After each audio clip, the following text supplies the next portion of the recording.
Seperti biasa langsung saja pada pembahasannya, pada kesempatan kali ini kami akan membahas film yang berjudul Wrongtune 2011. Film dimulai dengan memperlihatkan sebuah bangunan rumah sakit khusus yang terletak di kota Greenville, Virginia Barat pada tahun 1974. Di dalam rumah sakit tersebut terdapat 182 pesakit yang semua pesakitnya berada di sana karena tidak terlahir normal ataupun cacat. Salah satu penyebab terlahirnya orang-orang cacat ini adalah karena perkawinan sedarah. Dokter lelaki yang sudah lama di rumah sakit tersebut menjelaskan kepada dokter perempuan terapi yang baru ke rumah sakit tersebut, bahwa setiap pesakit diletakkan di tempat yang berbeda-beda dan kurungan sel C mempunyai tahap keamanan yang paling tinggi di antara semua kurungan. Semua pesakit di sana hanya boleh keluar melalui satu pintu utama sahaja, melainkan ada musibah yang terjadi seperti kebakaran, barulah mereka akan membuka semua pintu kurungan masing-masing. Dan beberapa lama kemudian salah satu pesakit di sana berjaya memegang rambut dokter wanita tersebut, dan juga telah berjaya mengambil jepitan daripada rambut dokter wanita tersebut. Dan kemudian si dokter lelaki menjelaskan tentang 3 kakak beradik yang mereka sebut sebagai Hilliker bersaudara. Orang menyebut mereka sebagai Hilliker karena yang menemukan mereka adalah wanita tua Hilliker. Lalu dokter lelaki menjelaskan bahwa wanita tua Hilliker yang menemukan mereka di hutan dalam keadaan berdiri sambil memakan orang tua mereka sendiri. Tetapi sebenarnya itu hanyalah pendapat pribadi dokter lelaki dan orang tua yang menemukan mereka, karena kebenarannya orang tua mereka masih ada. Dan dokter lelaki tersebut sambung menjelaskan bahwa walaupun mereka bertiga mempunyai wajah yang buruk, namun mereka adalah anak-anak yang pintar yang menjadikan mereka adalah pesakit yang paling berbahaya di rumah sakit tersebut. Dan setelah dokter lelaki itu selesai menjelaskan tentang pesakit yang ada di sana kepada dokter wanita, mereka pun pergi ke ruangan yang lain.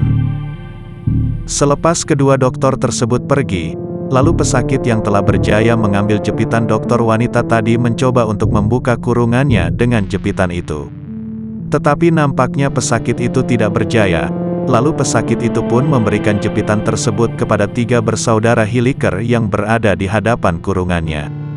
Dan setelah 3 bersaudara Hilliker itu mendapatkan jepitan tersebut, lalu mereka pun membuka pintu kurungan mereka.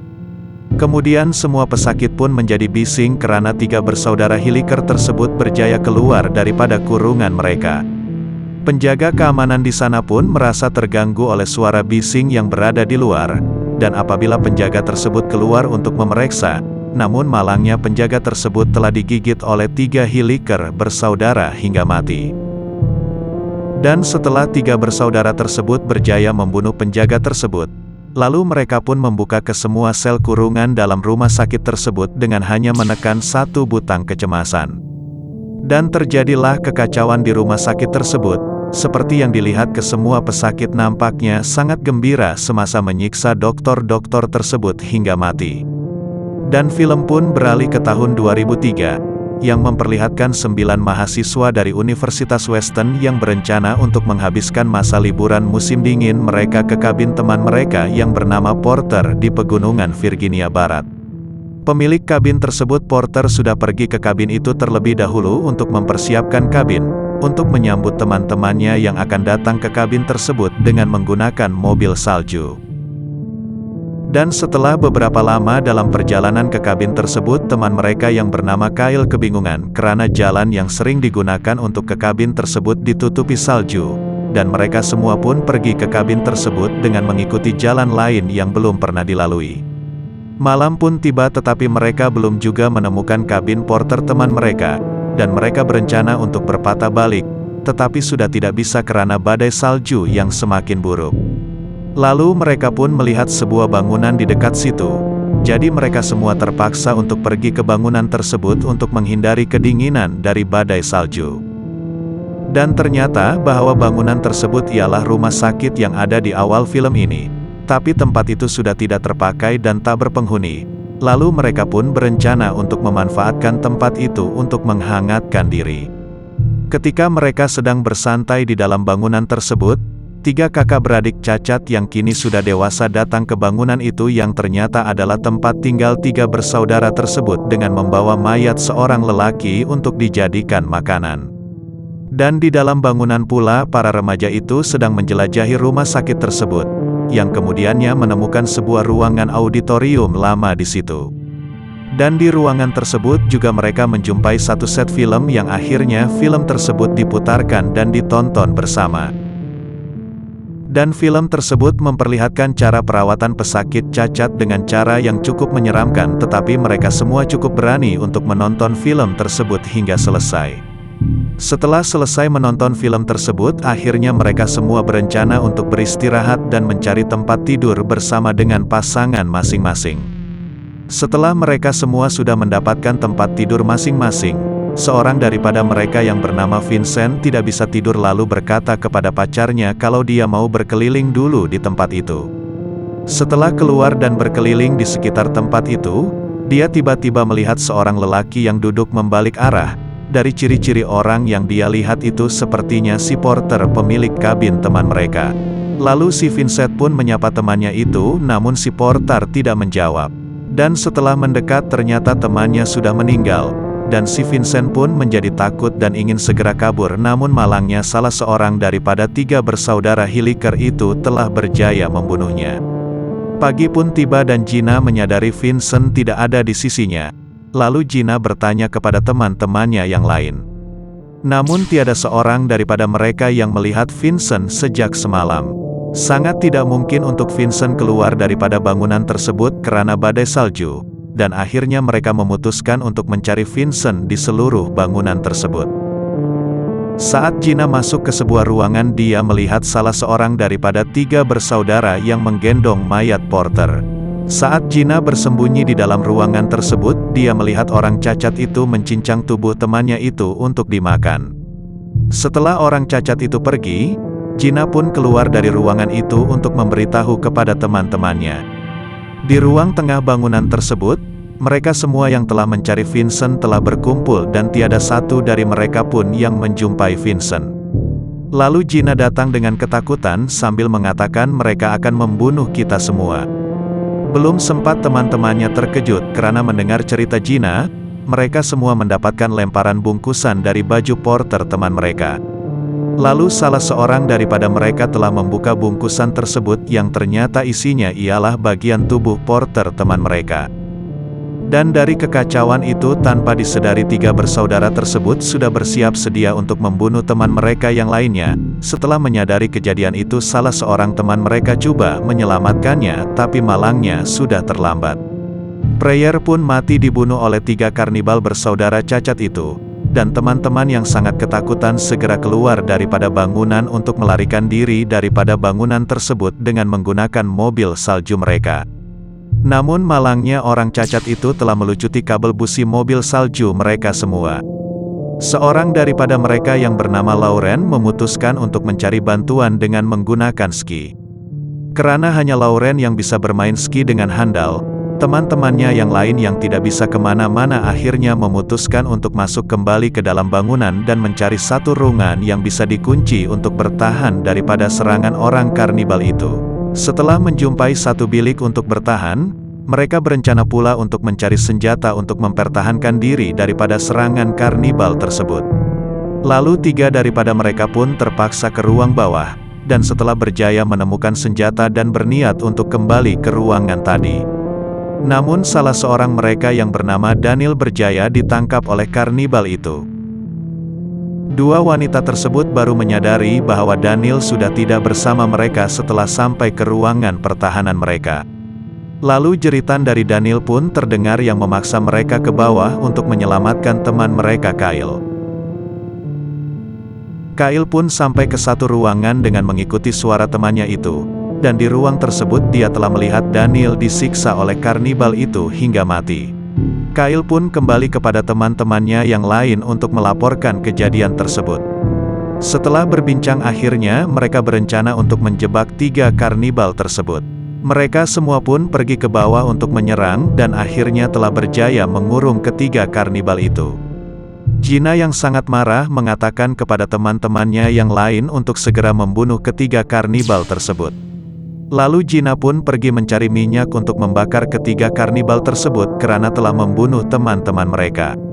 Setelah mendapatkan minyak, Kyle pun menuang semua minyak ke dalam sel itu. Semasa Kyle ingin membakar ruangan tersebut, namun salah seorang teman mereka berkata bahwa mereka tidak boleh membunuh orang, yang menyebabkan Kyle menghentikan tindakannya. Dan keempat wanita tersebut pun segera mencari kabel busi untuk mobil salju mereka. Sedangkan Kyle tetap menjaga ketiga karnibal itu di depan kurungan. Setelah mencari ke sana-sini, tetap saja mereka tidak menemukannya. Sang mereka pun mulai kelelahan dan akhirnya berencana untuk beristirahat dulu. Di sisi lain, Kyle pun sudah kelelahan dan dia pun mulai tertidur.